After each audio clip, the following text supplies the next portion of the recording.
ছাত্র বন্ধুরা, আসসালামু আলাইকুম এবং স্বাগতম। আজকে আমরা রেগুলেশন অফ জিন এক্সপ্রেশনের 5টি কি কনসেপ্ট নিয়ে কথা বলবো। শুরু করা যাক। প্রথমে আমরা দেখি হোয়াট ইজ জিন এক্সপ্রেশন। এটা একটা প্রসেস যার মাধ্যমে ডিএনএ ইনস্ট্রাকশনগুলো কনভার্টেড হয় ফাংশনাল প্রোডাক্টে। ফাংশনাল প্রোডাক্টটা কি? এটি হচ্ছে আরএনএ এবং প্রোটিন, অর্থাৎ ডিএনএর ইনস্ট্রাকশন থেকে আরএনএ এবং প্রোটিন তৈরি হওয়া, এই ব্যাপারটা হচ্ছে জিন এক্সপ্রেশন। এখন হাউ জিন ইজ এক্সপ্রেসড? জিন এক্সপ্রেশন দুটি ফেজে ঘটে থাকে।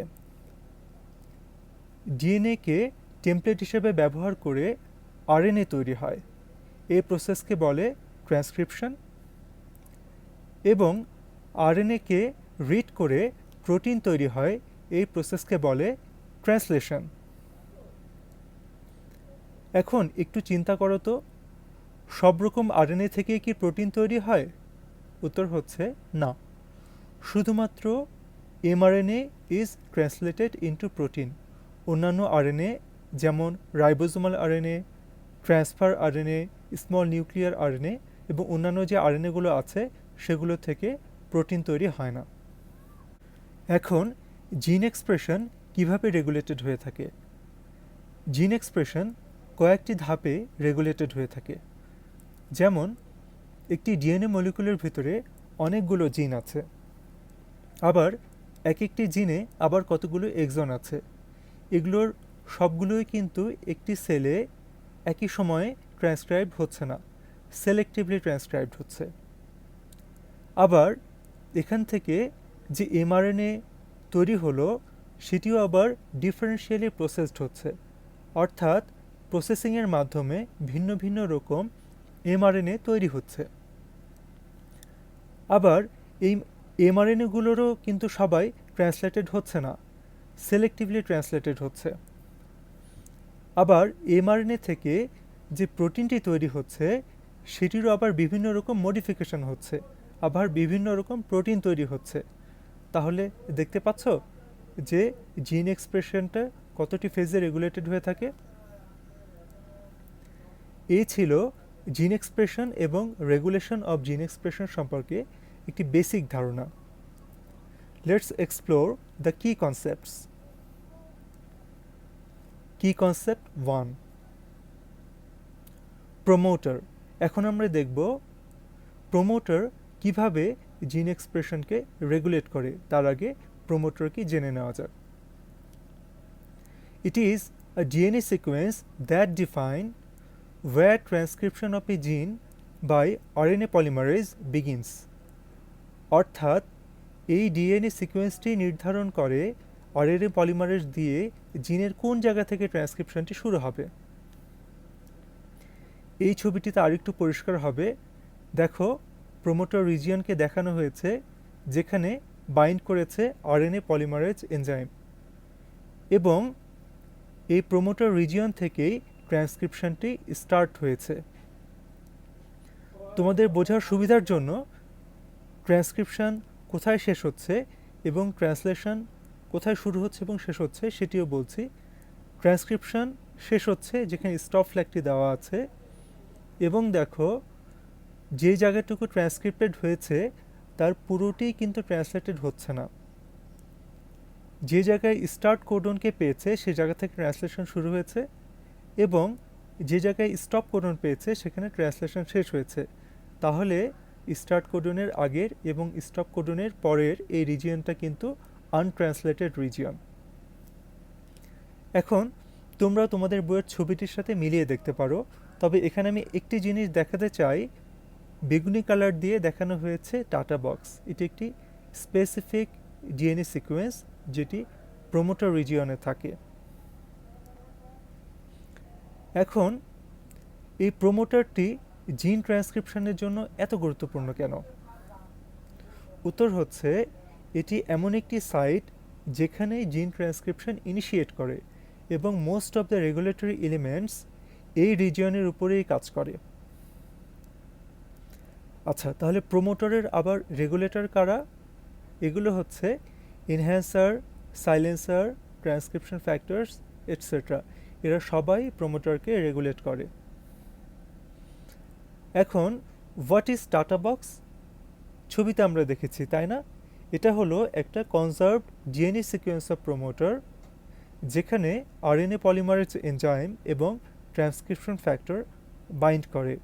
কনজার্ভ বলার কারণ হচ্ছে ইভলিউশনারি প্রসেসে এই ডিএনএ সিকোয়েন্সটির কোনো পরিবর্তন হয়নি।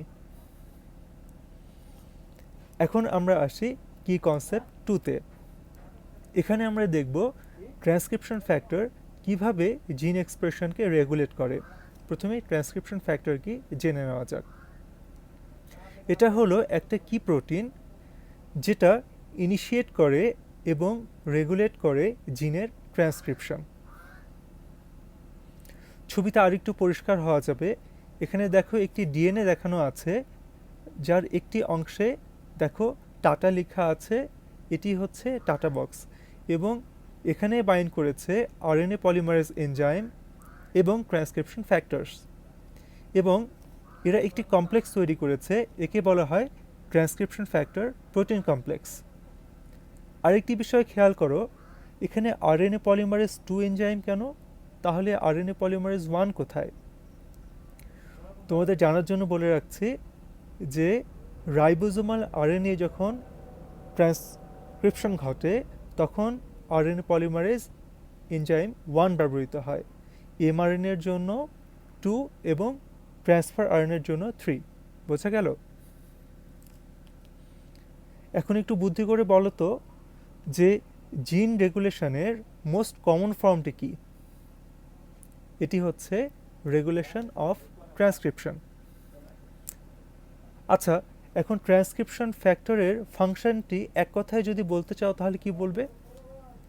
বলবে যে এটি রেগুলেট করে জিনের টার্ন অন অথবা টার্ন অফ, কেননা ট্রান্সক্রিপশন ফ্যাক্টর ছাড়া কখনোই জিন এক্সপ্রেশন সম্ভব নয়।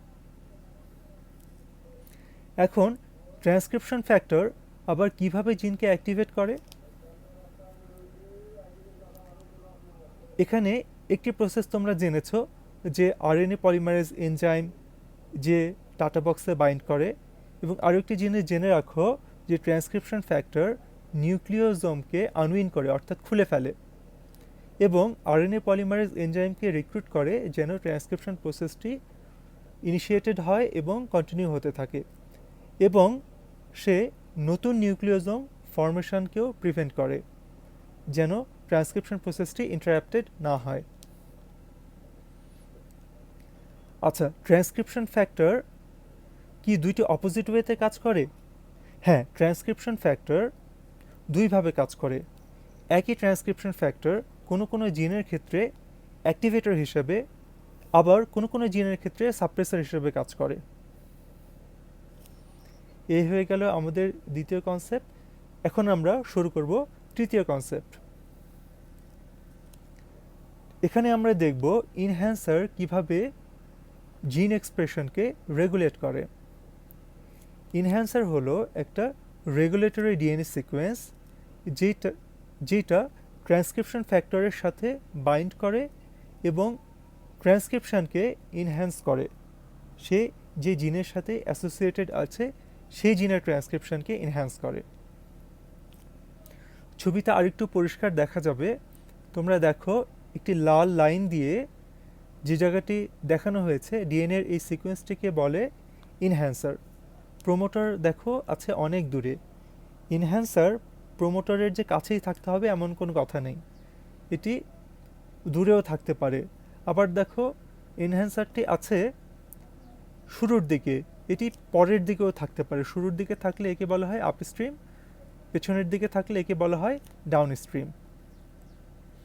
এখন আরেকটা জিনিস দেখো, এনহ্যান্সারের সাথে আবার কিছু ট্রান্সক্রিপশন ফ্যাক্টর বাইন্ড করেছে, এদেরকে বলা হয় অ্যাক্টিভেটর। আমরা একটু আগেই বলেছি। এখন দেখো এনহ্যান্সারটি কিভাবে কাজ করে। এনহ্যান্সার বিভিন্ন ট্রান্সক্রিপশন ফ্যাক্টর যেরকম অ্যাক্টিভেটর, এছাড়াও অন্যান্য জেনারেল ট্রান্সক্রিপশন ফ্যাক্টর এবং অন্যান্য মিডিয়েটর প্রোটিনের মাধ্যমে এই এনহ্যান্সারের ডিএনএ সিকোয়েন্সটাকে প্রোমোটার রিজিয়নের কাছাকাছি নিয়ে আসে কীভাবে? বেন্ডিংয়ের মাধ্যমে। তোমরা দেখতে পাচ্ছ একটি ডিএনএ বেন্ডিং প্রোটিন ডিএনএটাকে বেন্ড করে ফেলেছে। এখন পরের ছবিটিতে দেখো যে একটি কমপ্লেক্স তৈরি হয়েছে। এই কমপ্লেক্সের ভেতরে আছে transcription factors, mediator proteins, enhancer এবং আরএনএ পলিমারেজ এনজাইম, এবং এভাবেই ট্রান্সক্রিপশন ইনিশিয়েশন কমপ্লেক্সটি তৈরি হওয়ার মাধ্যমে আরএনএ সিনথেসিস শুরু হবে। এখন এনহ্যান্সার তাহলে রেট অফ ট্রান্সক্রিপশনকে কন্ট্রোল করছে কিভাবে? খুব সোজা, বাই অ্যাক্টিভেটিং প্রোমোটার। আচ্ছা, এখন একই জিনের উপরে কি ভিন্ন ভিন্ন এনহ্যান্সার কাজ করে ভিন্ন ভিন্ন জায়গায় ভিন্নভাবে জিন এক্সপ্রেস করে? উত্তর হচ্ছে হ্যাঁ। একই জিনের ভিতরে বিভিন্ন এনহ্যান্সার কাজ করতে পারে এবং ভিন্ন ভিন্ন জায়গায় এটি ভিন্ন ভিন্ন রেটে এবং ভিন্ন ভিন্ন এফিসিয়েন্সির সাথে জিন এক্সপ্রেস করবে। এখন এনহ্যান্সার আবার আরএনএ পলিমারেজের বাইন্ডিংকে কিভাবে ফ্যাসিলিটেট করে? তোমরা একটু আগে দেখেছো যে এনহ্যান্সার বেন্ড করে এসে একটি কমপ্লেক্স তৈরি করে। এছাড়াও যেটি কাজ করে সেটি হচ্ছে প্রোমোটারের যে ক্রোমাটিন আছে সেটিকে অল্টার করে এক্সপোজ করে ফেলে, যেন আরএনএ পলিমারেজ এনজাইম সেখানে বাইন্ড করতে পারে এবং ট্রান্সক্রিপশন শুরু করতে পারে। সাইলেন্সার কি? সাইলেন্সার হলো একটি ডিএনএ সিকোয়েন্স যেটির কাজ এনহ্যান্সারের পুরো অপোজিট। এটি হচ্ছে নেগেটিভ এনহ্যান্সার, অর্থাৎ এটি জিন এক্সপ্রেশনকে সাপ্রেস করে। আচ্ছা, এখন আমরা চলে আসি কি কনসেপ্ট 4-এ। এখানে আমরা দেখব ডিএনএ মিথাইলেশন কিভাবে জিন এক্সপ্রেশনকে রেগুলেট করে। প্রথমে জানা যাক ডিএনএ মিথাইলেশন কি। এটা একটা এপিজেনেটিক মেকানিজম। এপিজেনেটিক মেকানিজম কি একটু পরে বলছি, যেখানে ডিএনএতে একটি মিথাইল গ্রুপ অ্যাডিশন ঘটে এবং এই অ্যাডিশনের ফলে জিনের যে ফাংশনটা সেটা মডিফাইড হয়ে যায়। ছবিটা আরেকটু পরিষ্কার দেখা যাবে। তোমরা জানো নিউক্লিওজোম কোনটি, তাই না? দেখো, এই নিউক্লিওজোমে যে ডিএনএ যে জায়গায় বেঁচে রয়েছে সে জায়গায় একটি মিথাইল গ্রুপ অ্যাড হয়েছে এবং অ্যাড হয়েছে এটি সাইটোসিন বেজের সাথে। কেমিক্যালি দেখলে চেহারাটি এরকম, সাইটোসিনের সাথে মিথাইল গ্রুপ অ্যাড হয়ে তৈরি করেছে মিথাইলেটেড সাইটোসিন। এর ফলে ডিএনএ যে প্যাঁচানো আছে সেই প্যাচটি আর খুলতে পারবে না, আনউইন্ড হতে পারবে না, ফলে এই ডিএনএ থেকে ট্রান্সক্রিপশনও হবে না। আচ্ছা, এখন এপিজেনেটিক মেকানিজমটা কি? এটি হচ্ছে DNA modification without change in DNA sequence. তোমরা দেখলে মিথাইল গ্রুপ অ্যাড হয়েছে, ডিএনএ মডিফাই হয়েছে, কিন্তু সিকোয়েন্সের কোনো চেঞ্জ হয়েছে কি? হয়নি। এবং এই মডিফিকেশনের মাধ্যমে জিনের অ্যাক্টিভিটি এফেক্টেড হচ্ছে। What are the cellular processes DNA methylation involved in? DNA methylation কতগুলো সেলুলার প্রসেসের সাথে যুক্ত। যেরকম ক্রোমাটিন স্ট্যাবিলিটি, তোমরা হয়তো কিছুটা বুঝতে পেরেছো, আবার একটু বলবো আমি। জেনোমিক ইমপ্রিন্টিংয়ে আসা যাক। আমরা জানি প্রতিটি জিনের দুটি অ্যালিল থাকে, একটি আসে বাবার থেকে, একটি আসে মা থেকে। ইমপ্রিন্টিং হচ্ছে সাইলেন্সিং, অর্থাৎ দুটি অ্যালিলের একটি সাইলেন্সড হয়ে যাবে। এটি একটি নর্মাল ফেনোমেনা, কিন্তু এটির সাথে কিছু ডিজিজ প্রসেস রিলেটেড আমি আরেকটি শর্ট ভিডিওতে এটি এক্সপ্লেইন করব। এখন আসা যাক এক্স ক্রোমোজোম ইনঅ্যাক্টিভেশনে। আমরা জানি ফিমেলের প্রতিটি সেলে দুটি এক্স ক্রোমোজোম থাকে এবং এই মিথাইলেশন প্রসেসের মাধ্যমে একটি এক্স ক্রোমোজোম ইনঅ্যাক্টিভেটেড হয়ে যায়। আবার আমরা দেখতে পাচ্ছি যে মিথাইলেশনের মাধ্যমে অনেক জিন সুইচড অফ হয়ে যায়, কিন্তু এভাবে ডিফেক্টিভ মিথাইলেশনের মাধ্যমে যদি জিন সুইচড অফ না হয় সেক্ষেত্রে কিন্তু এটি ক্যান্সার প্রডিউসিং হতে পারে। এখন মিথাইলেশন কিভাবে ডিএনএকে সাইলেন্স করে? অলরেডি আমরা বুঝতে পেরে গেছি যে মিথাইলেশন নিউক্লিওজোমকে স্ট্যাবিলাইজ করে এবং ট্রান্সক্রিপশন ফ্যাক্টরকে সেখানে বাইন্ডিং হওয়া থেকে প্রিভেন্ট করে। এখন আমাদের লাস্ট কনসেপ্ট কি, কনসেপ্ট 5। এখন আমরা দেখব স্প্লাইসিংয়ের মাধ্যমে কিভাবে জিনের এক্সপ্রেশন রেগুলেটেড হয়। প্রথমে আসা যাক স্প্লাইসিং কি। এটা একটা প্রসেস যার মাধ্যমে ইন্ট্রনসগুলো এক্সাইজড আউট হয়ে যায় এবং এক্সনগুলো একসাথে জোড়া লাগে টু জেনারেট ম্যাচিওর এমআরএনএ। ছবিতে দেখলে আরেকটু ভালো বোঝা যাবে। আমরা জানি জিনের দুটি নির্দিষ্ট জায়গা থাকে, একটি হচ্ছে কোডিং রিজিয়ন, আরেকটি হচ্ছে নন কোডিং রিজিয়ন। কোডিং রিজিয়নকে বলা হয় এক্সন এবং নন কোডিং রিজিয়নকে বলা হয় ইন্ট্রন। এখন দেখো এই জিনটি থেকে একটি এমআরএনএ ট্রান্সক্রাইবড হয়েছে, কিন্তু এমআরএনএর ভিতরে ইন্ট্রনগুলো কি আছে? নেই, সেগুলো স্প্লাইসড আউট হয়ে গেছে, অর্থাৎ সেগুলোকে এক্সাইজ করে বের করে দেওয়া হয়েছে। এখন আবার দেখো এখান থেকে আরেকটি মজার বিষয় ঘটবে। তোমরা দেখো এখানে 4টি এক্সন আছে, 1 2 3 4, কিন্তু অল্টারনেট স্প্লাইসিংয়ের মাধ্যমে 2 ধরনের এমআরএনএ তৈরি হয়েছে। যেখানে প্রথমটিতে আছে 1 2 3, যেখান থেকে প্রোটিন তৈরি হয়েছে প্রোটিন এ, এবং আরেকটি আছে 1 2 4, যেখান থেকে তৈরি হয়েছে প্রোটিন বি। তাহলে আমরা দেখতে পেলাম যে স্প্লাইসিং প্রসেসে কিভাবে একই জিন থেকে ভিন্ন ভিন্ন রকম প্রোটিন তৈরি হয়। এখন তাহলে প্রশ্নের উত্তরটি দেওয়া যাবে না যে স্প্লাইসিংয়ের মাধ্যমে জিন এক্সপ্রেশন কিভাবে রেগুলেটেড হয়, যে এটা ডিফারেন্ট সেলকে সেম জিন ইউজ করে ভিন্ন ভিন্ন রকম প্রোটিন তৈরি করতে সাহায্য করে। এখন হোয়াট ইজ স্প্লাইসিওজোম? স্প্লাইসিওজোম হচ্ছে স্মল নিউক্লিয়ার আরএনএ, যেটি একটি আরএনএ নিউক্লিয়াসে থাকে এবং প্রোটিনের একটি কমপ্লেক্স। এটা এমন একটি মেশিনারি যেটি ইন্ট্রনকে কেটে বাদ দিয়ে দেয় এবং এক্সনগুলোকে জোড়া লাগিয়ে দেয়।